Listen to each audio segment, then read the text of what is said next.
안녕하세요. 보험금 팔례방입니다. 선착장에 주차를 한 후 휴식 중 중력에 의해 차량이 밀려 익사한 경우 낚시용품이 있다면 자살 징후가 있다 하더라도 일반상해 사망보험금은 부책이고 교통상해 사망보험금은 면책인지 여부에 대하여 서울중앙지법 2016파 536522 토대로 면밀히 이 사건을 들여다보겠습니다.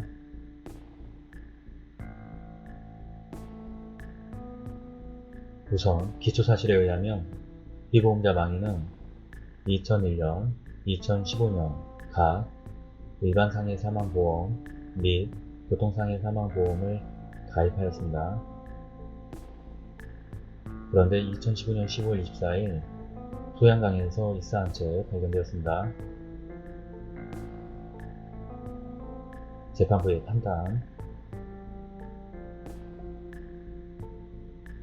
이 사건 각 주계약에 의한 일반상해 사망보험금 청구에 관한 판단, 쟁점과 이 사건 사망사고가 일반상해 사망보험사고에 해당하는지 여부, 관련 법리, 상해보험사고의 요건 중 외래성이란 외부적 요인에 의해 초래된 모든 사고를 의미하며 우연성이란 고의적인 사고와 반대되는 모발적으로 발생하고 일반적인 과정으로는 전혀 기대할 수 없는 결과를 가져오는 사고를 의미하며 이러한 요건과 사망 간의 인과관계는 모두 수익자가 증명할 책임이 있습니다.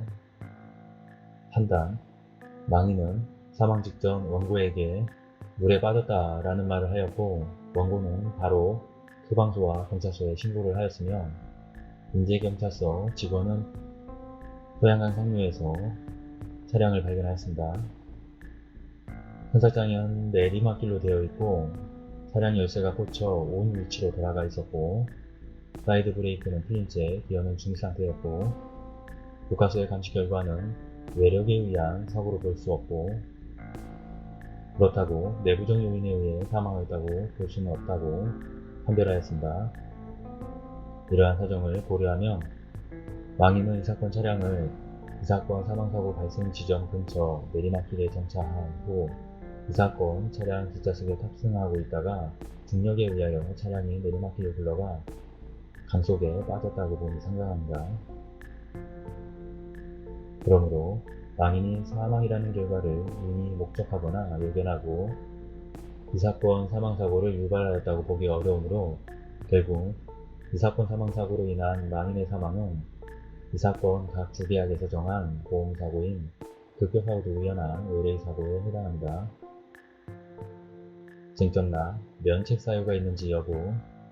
보험자는 피보험자의 고의성에 대하여 객관적인 물증이나 일반 평균인의 상식에서 자살이 아닐 가능성에 대한 합리적 의심의 여지가 없을 정도로 명백한 주의 정황 사실로 증명할 책임이 있습니다. 불리한 정황. 망인이 금융기관 등에 대한 채무를 변제하지 못하고 상해 혐의로 경찰 조사를 받게 된 처지에 심리적 압박감을 느끼는 상황에서 자살을 결심하고 이 사건 차량을 내리막길에 정차한 후 기어를 중립으로 두고 뒷좌석에 탑승한 채 있다가 빠져나오지 아니하는 방법으로 자살을 한 것으로 볼 여지도 있기는 합니다. 그 이유는 다음과 같습니다. 망인은 교제하는 지희에게 여러 차례 도박자금을 빌렸고 사망 2일 전에 경찰서에서 사기 혐의로 수배를 내린다라는 말을 들었다고 힘들어하였으며 상속 여부에 대해서 말을 하는 등 망인이 자살한 것 같다라는 말을 하였고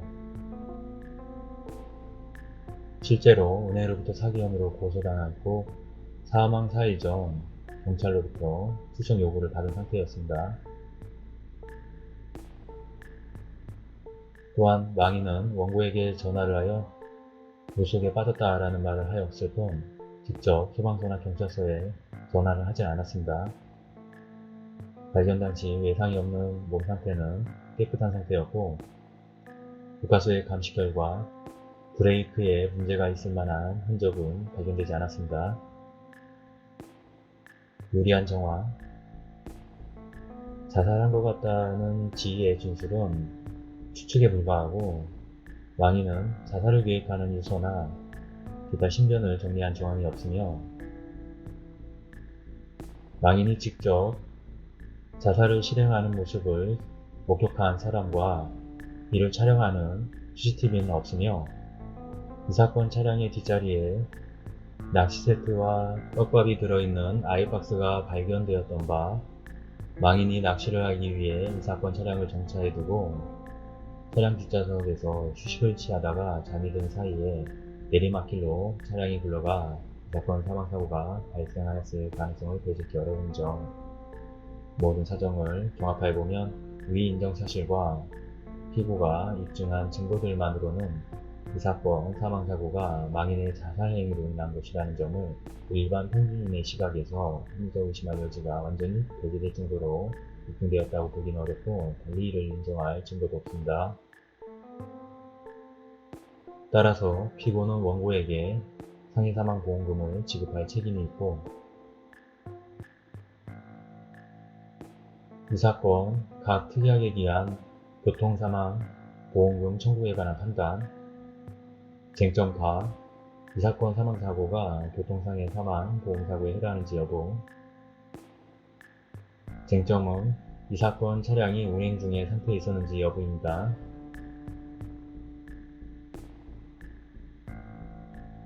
약관상 운행이라 함은 자별법 2조에서 규정하는 자동차를 당해장치의 용법에 따라 사용하는 것을 의미하고 당해장치라 함은 자동차의 구조상 설계되어 있는 자동차의 보이장치를 의미하며 자동차를 그 용법에 따라 사용한다는 것은 당해장치를 각각 장치 목적에 따라 사용하는 것을 말하며 자동차가 반드시 주행 상태에 있지 않더라도 주행의 전후 단계로서 주정차 상태에서 문을 열고 닫는 등 각종 부수적인 장치를 사용하는 것도 포함합니다.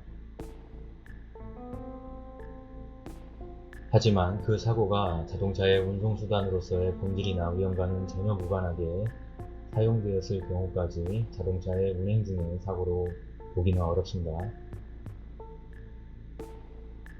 망인은 낚시를 하기 위해 이 사건 사망사고 발생 지점 근처에 도착하여 이 사건 차량을 정차한 후 뒷좌석으로 자리를 옮겨 잠시 휴식을 취하고 있었다는 것이고 이 사건에서 망인이 운전 중에 휴식을 취하기 위해서 잠시 정차하였다는 등 차량을 운송수단으로 사용하였다고 인정할 만한 증거도 없으며 오히려 이 사건 차량이 발견된 근처 선착장은 교통을 위한 도로라기보다는 낚시를 위해 이용되는 공간으로 진흙과 잡초가 무성하여 차량 이동이 쉽지 않은 장소이며 즉 도로로 보기는 어렵습니다.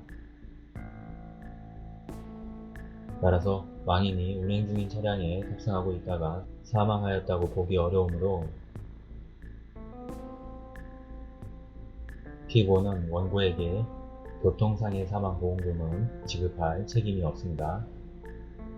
결론적으로 피고는 원고에게 상해사망보험금을 지급할 책임은 있되 교통상해 사망보험금을 지급할 책임은 없는 것입니다. 익사 자살 관련 사례 내용은 다음과 같습니다.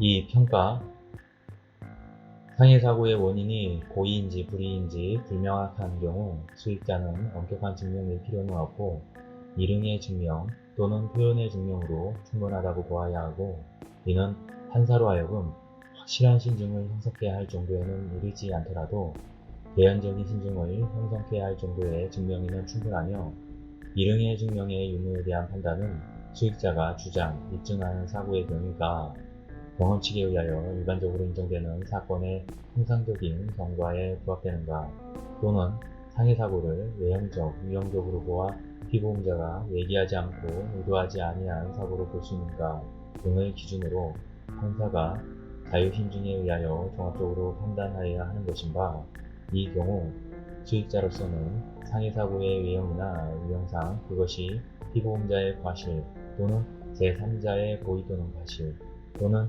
기타 예측할 수 없는 원인에 의하여 발생할 가능성이 있다거나 그것이 통상적인 과정으로 기대할 수 없는 결과를 가져올 수도 있다는 것을 증명하고 객관적 정황상 고의에 의한 사고라는 것이 명확하지 않다면 이름, 사고의 우연성에 관한 입증을 다한 것으로 봄이 타당하며 이와 달리 보험자로서는 그 상해 사고가 피보험자의 고의에 의하여 발생한 것이라는 점을 일반 평균인의 상식이나 사회 통념상 합리적 의심할 여지가 배제될 정도로 명백히 증명하여야 비로소 상해 사망 보험금 지급 책임을 면할 수 있게 된다 할 것입니다. 마치겠습니다. 긴 시간 시청해주신 점 고맙습니다.